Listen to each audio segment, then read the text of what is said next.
Hi there guys, it's Pip here, and today I want to talk to you a bit about the LMA course. Now this is a bit of a double recording because I'm going to put this video on the LMA Facebook group because we've been set a challenge to record each and every day as we go through the steps of each week's modules. So I'm going to put that on there and also on my own YouTube channel. So hopefully you guys enjoy watching this. So this is what we've been set to do. So there's a challenge every single day for those people who are maybe a little bit less used to video, and it's really to get people out of their comfort zone and being a bit more comfortable with just talking to people and just being a bit more truthful about who they are. Not that people are lying exactly, but you know, getting people more comfortable with getting out of their comfort zone and giving them a bit more confidence, which is what my mentor told me when he suggested I started doing videos. So there's different challenges, different days. So day one, that's where I am today. And our challenge is to do a Facebook live stream in the LMA Facebook group for just 5 minutes and answer the following 2 questions. Number 1, what are the 3 things you do differently in your life having watched week 1 of LMA by Tim Han? Well, oh gosh, there's so many things I would like to change that I think I've always been aware of. And excuse me, my confidence is always the number 1 thing I've wanted to work on. I realised definitely through this course so far, even though we're only on week 1, that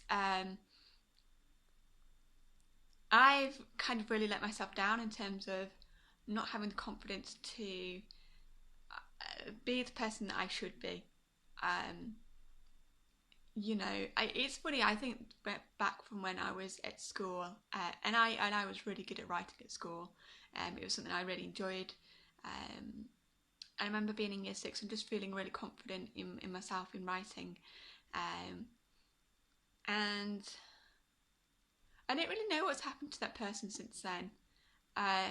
You know, I got good grades at school, and then I think life has just kind of happened in the past kind of decade, with obviously things happening within the family and experiencing a lot of traumas, quite frankly. So yeah, confidence is definitely something I would want to improve. It's not that I can't, it's just that I'm always scared of the end results, even if the end results could be really good, because it's like I'm not going to cope, or I'm not going to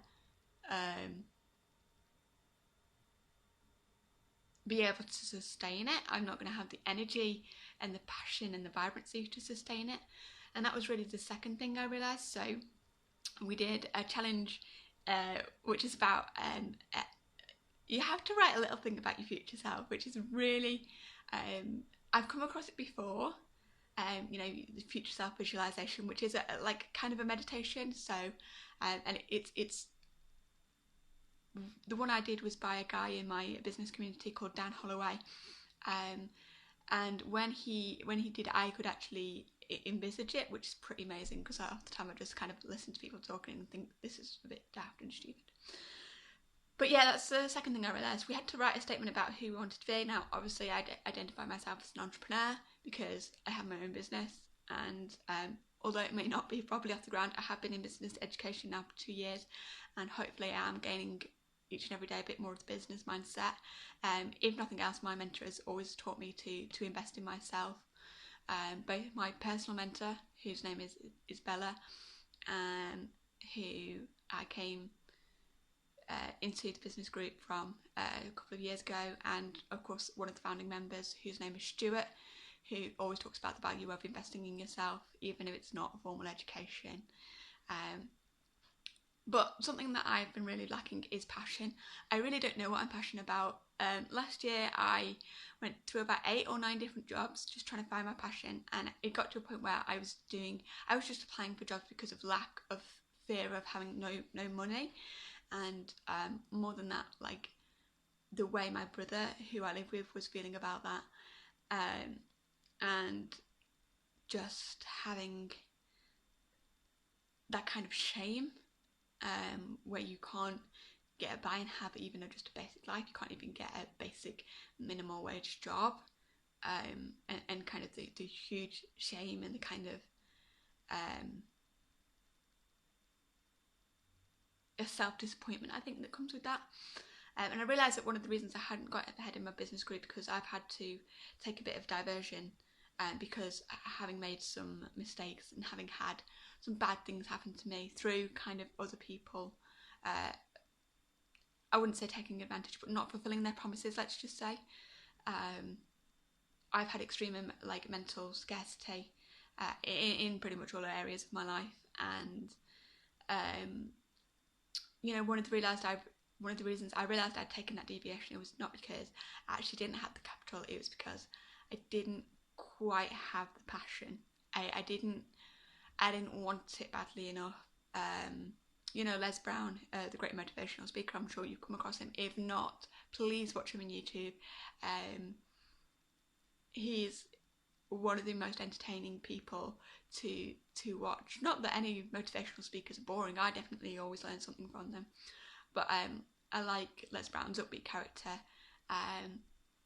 If you haven't come across motivational speakers, you might think, oh, I don't need motivating.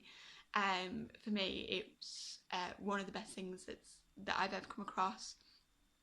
I listen to a motivational speech almost every day when I go out running.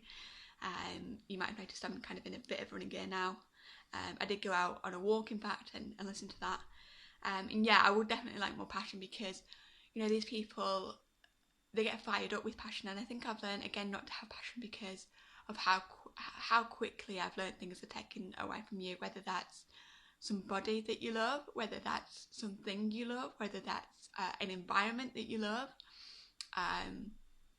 whether that's a desire and you get so far and then usually people rather than life just kind of steamroller your efforts literally in front of your eyes, and it's kind of, you kind of want to pick up the pieces, but then again it's kind of, you have this massive fear of how painful it's going to be to do that.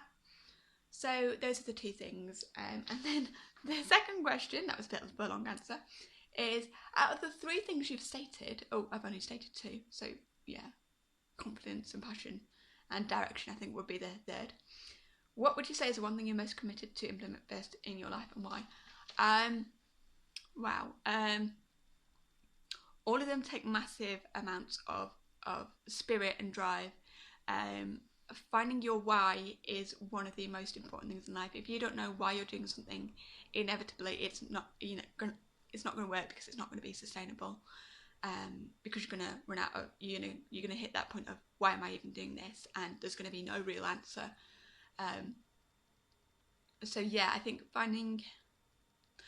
actually confidence would be the first thing I'd work on, because if you have confidence, then you have confidence to find that direction, rather than being almost too scared because it might lead to something good. And that means that you feel sad because you feel like you can't have that good thing. I know that sounds a bit crazy, but believe me, I'm not the only one out there who is experiencing this. So yeah, that's what I'd like to do. How are you going to commit to being more confident?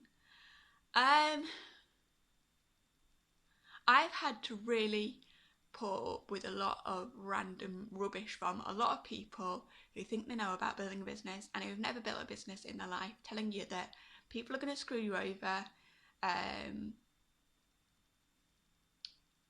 You're not the right person, you're not strong enough, you don't have the capital, you don't have what it takes, you don't have the right personality, you're too young, you're too naive,